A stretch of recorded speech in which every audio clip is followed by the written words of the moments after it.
Hi, Families of Faith. Miss Dana here. Okay, I just want to go over some of the handouts that you got last Sunday. So thank you all for coming out. It was great to see that some of you stayed and the kids enjoyed the playground, and I hope you got to know your mentors. I'm so glad that we have those mentor catechists in place now. That's just going to help us move forward with this pilot program.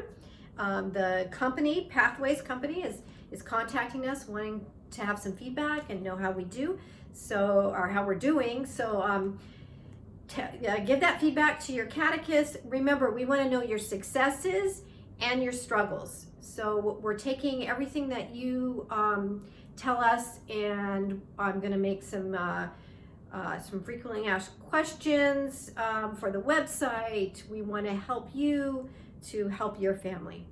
Okay, having said that, I just want to go over all the stuff that you were given on Sunday. I'm gonna use this so that I have a little bit of a visual to go over. So Lent, Father actually mentioned this in his homily, which was great. The three things we focus on in Lent are prayer, fasting, and almsgiving.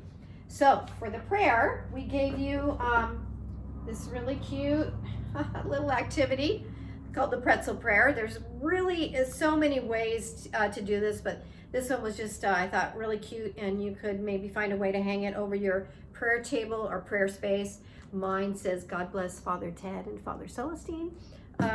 Also on the little handout that was inside the little baggie, it's going to give you a link to, I think it's a link to Catholic Icing that gives you more prayer pretzel recipes.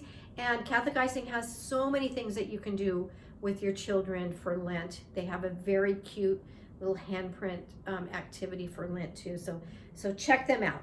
Anyways, this is the prayer activity that we gave you. So I hope you use this, hang it somewhere prominent. Okay, the next thing is fasting or a sacrifice. Okay, so fasting doesn't always have to be about food, as Father said. He talked about fasting from sin, which of course we should. I think okay. So what I put on here was the Lenten Journey calendar. So this is kind of what it would look like, and your kids can color it in. And then I haven't filled this one in yet, but you start down here, and again, you can fill it in with things that your children want to give up. Of course, typical is candy, video games, soda, things like that. Or things you want to add. It is sacrificial to try to smile at everyone. Set them up for success. So list things on here that they can do and they can achieve.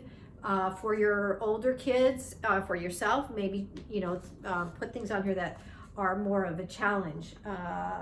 Pray the rosary would be something that, that could be a challenge for us during these busy days. But that's your journey, okay, your Lenten journey. And then, of course, we have your crown of thorns.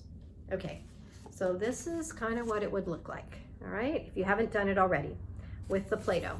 And then just breaking the toothpicks in half and sticking them in. And as you say, okay, today we're gonna go all day, and we're not gonna complain.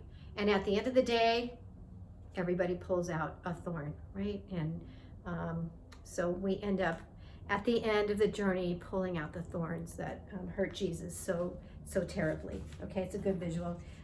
This was in there just if you want to put this. So I just really thought that's a beautiful picture of Jesus praying in the garden. But everything that we give you is to maybe use on your prayer table and your prayer space. Okay, almsgiving. This was an easy one. We get these every year. These are the rice bowls. This is what it should look like once you put it together. It's pretty easy to do. Change. People visiting want to put something in here. I believe I said, please return at our next family mass, which is April 3rd. So whatever you have in here, it's fine. Bring it back. We'll have a box out there. If you didn't pick one up, I have probably 100 left. So if you still, if the kids want more, I'll have them in the back of church. So when you come to church this Sunday, if you want to grab another one, feel free to. Okay, and that's for almsgiving, part. Okay. Then the other thing is we have St. Patrick's Day coming up. So we always in March, it's typical. Shamrocks wear green, leprechauns. I know my nieces and nephews used to make leprechaun traps. But there really is a historical St. Patrick. So in your goodie box, you got the little the goodies, what are these, like gummy snakes? Because that's kind of one of those legends. And then on the front, or right here, is St. Patrick's prayer. I love this prayer. It's kind of fun. You can, Christ be with me, Christ be within me, Christ be behind me, Christ be before me. You can actually do motions to this. You could have your kids, turn around. There's a lot of things that this is just a really neat prayer. And then your link on here is to Formed. Okay, so hopefully you've all joined Formed, and it's not a children's movie, although your children can watch it. It's about an hour long, a little over an hour, but it really gives, it's about the historical Patrick. It's super interesting, and it gives you perspective as to into a saint's life. And then that's something you can talk about with your children. Why do we use the shamrocks? Why do we use the snakes? It's not that we need to get rid of those things. We just need to put it in perspective that these were the legends that developed over the years, so that's how St. Patrick became so popular in our lifetime. And then, of course, we have, thanks to Miss Eileen, one of our mentor catechists, we have the activity for the little saint, our little St. Patrick doll, or not doll, but yeah, it's like a little doll that you can set on your prayer table as well.